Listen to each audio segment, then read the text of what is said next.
Betul bahwa inflasi utama atau headline inflation Amerika Serikat ini tercatat melandai ya secara tahunannya di bulan November ke level 3,1% dari 3,2% di bulan Oktober lalu. Dan ini selain juga sesuai dengan konsensus pasar, tetapi ini juga melanjutkan tren disinflasi yang sudah berlangsung sejak setidaknya bulan Agustus lalu.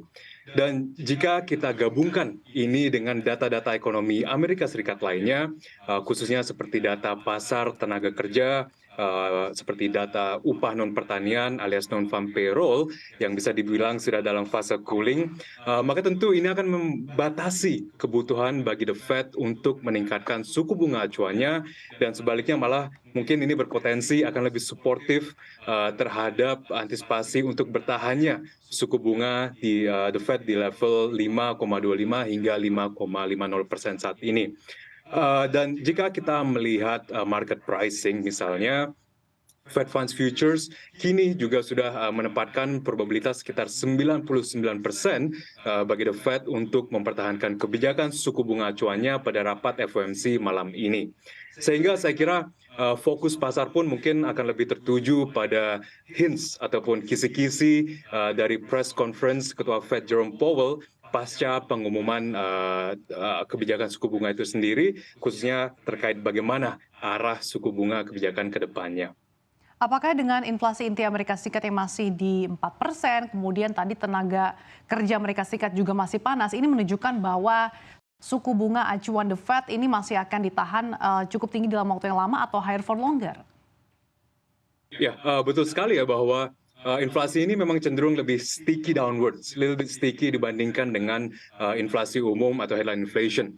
Dan sebetulnya kalau kita melihat lebih dalam lagi pada komposisi inflasinya itu sendiri, meskipun secara tahunan inflasi intinya ini stabil di level 4%, tetapi secara bulanan sebetulnya mengalami akselerasi dari 0,2% menjadi 0,3% di bulan November.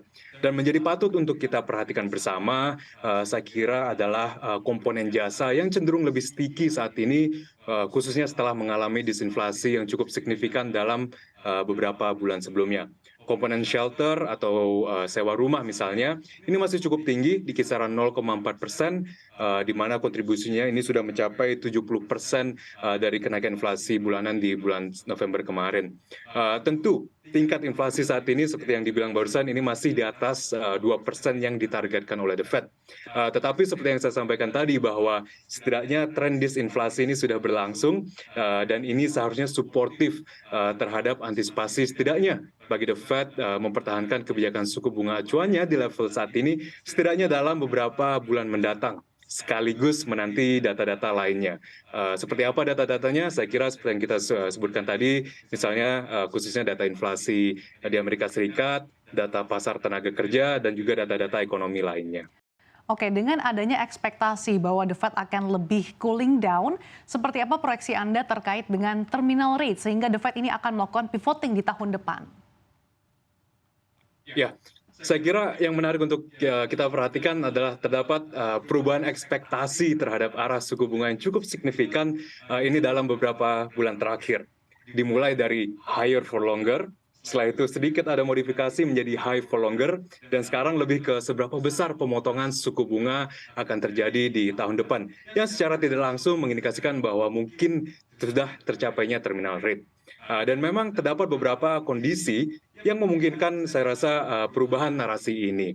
Pertama, ada tren disinflasi yang sudah berlangsung sejak puncak inflasi 9% pada pertengahan tahun lalu, kini ke level 3,1%, dan kami pun mengantisipasi inflasi di Amerika Serikat ini akan turun ke kisaran 2,6% di tahun depan. Kondisi yang kedua misalnya bagaimana pasar tenaga kerjanya. Kalau kita mengacu pada data upah non pertanian dalam beberapa bulan terakhir, ini terus dalam tren normalisasi dan cenderung menggambarkan bahwa pasar tenaga kerja Amerika Serikat ini secara gradual mengalami kata-katanya mungkin cooling gitu atau pelemahan. Dan yang terakhir mungkin secara keseluruhan ekonominya bagaimana? Kalau kita melihat Chapter 11 filing di Amerika Serikat atau perusahaan yang kasarannya melaporkan kebangkrutan gitu ya, ini dalam tren kenaikan. Dan secara historis dan juga secara intuitif, kenaikan ini juga sering dibarengi dengan kenaikan pada job losses, dan secara keseluruhan kami pun juga demikian mengantisipasi ekonomi Amerika Serikat ini untuk melemah di tahun depan dari mungkin di kisaran 2,2% tahun ini ke kisaran 0,3%. Sehingga bisa dibilang kondisi-kondisi yang dibutuhkan ini sudah mulai terbangun. Dan again, kalau kita melihat pasar Fed Funds Futures, fluktuasi pricing memang terus berlangsung dari yang sebelumnya mengantisipasi pemotongan untuk pertama ini dilakukan di bulan Maret di tahun depan. Kini probabilitasnya pemotongan terbesar mungkin akan baru dimulai pada bulan Mei mendatang.